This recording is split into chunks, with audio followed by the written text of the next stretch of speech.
Continuando con el periodo refractario, dijimos que el supranormal es donde la célula es más excitable debido a que su potencial en reposo en esta fase está mucho más cercano al valor umbral y cualquier estímulo pequeño puede generar la suficiente corriente para permitir alcanzar ese valor umbral mucho más rápido. Entonces, por último, vamos a hablar de los efectos del sistema simpático sobre el corazón.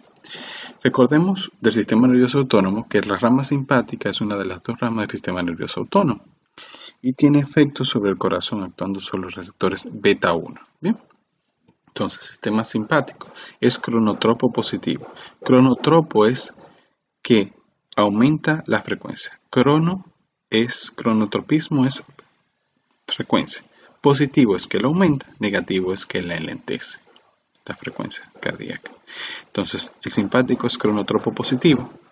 Lo logra cuando la adrenalina se acopla al receptor beta 1 y activa los canales IF. Recuérdense que los canales IF son los que se encargan de la fase 4 de la fibra especializada. Si yo los activo y hago que ellos se abran mucho más rápido, estimulo que se genere el automatismo cardíaco con una mayor rapidez que solamente dejándoselo al nodo sinusal. Mientras que el sistema parasimpático a nivel cardíaco actúa sobre los receptores M2 o muscarínicos 2 y es cronotropo negativo, es un antagonista del sistema simpático.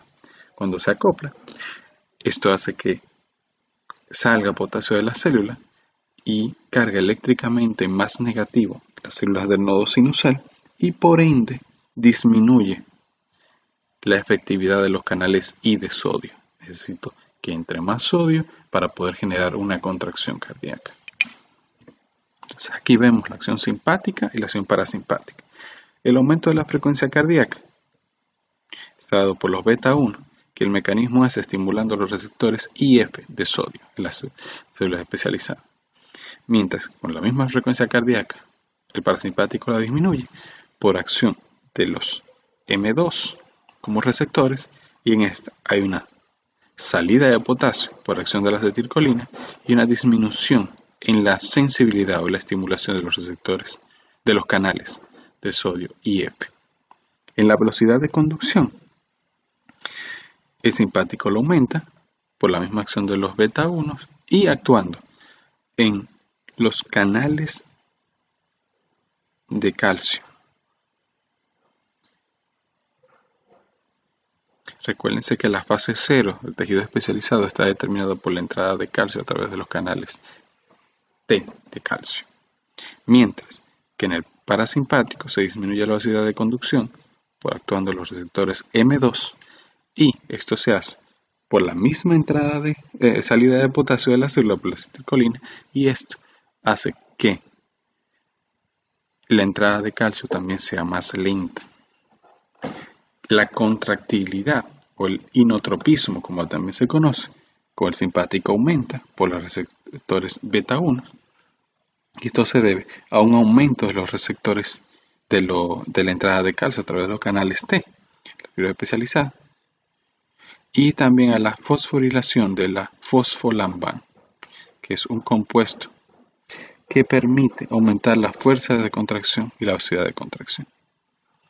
En el parasimpático, la fuerza de contracción solo se ve alterada a nivel de las aurículas, ya que los M2 solamente se encuentran en el nodo sinusal y en las aurículas.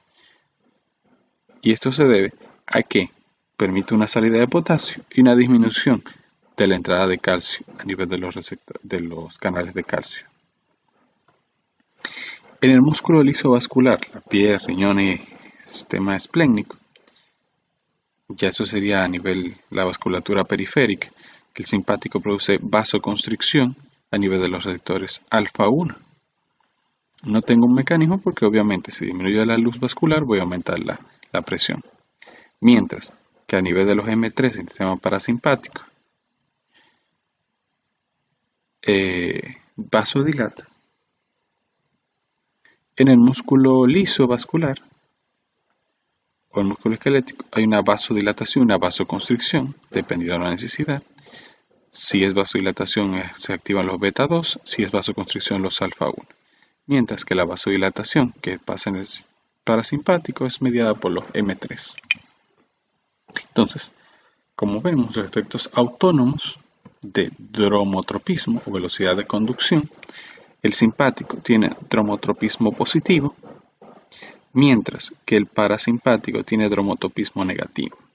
Vemos acá, esta es la secuencia normal, esta sería una fibra especializada del nodo sinusal. Si vemos el potencial de acción, inicia en menos 65, entra a través de los canales I, F de sodio, el sodio en la fase 4, va ascendiendo hasta llegar al nivel umbral, se genera la fase 0 y se genera la fase 3 para nuevamente iniciar una fase 4. Aquí es el automatismo normal sin acción del sistema simpático ni parasimpático. Aquí vemos con la estimulación simpática como la fase de ascenso o la rampa de ascenso de la fase 4 es mucho más rápida. Esto hace que la velocidad de conducción sea mucho más rápida y el periodo entre un latido y otro se vuelve un poquito más corto. Mientras que por la acción parasimpática, como yo saco potasio de la célula, la vuelvo eléctricamente más negativa, vemos que primero el potencial en reposo es de menos 80, está más eléctricamente negativo. Necesito más sodio para poder llegar al valor umbral y generar un potencial de acción. Así que la fase 4 se vuelve más larga y la pendiente menos inclinada. Entonces el ascenso es más lento.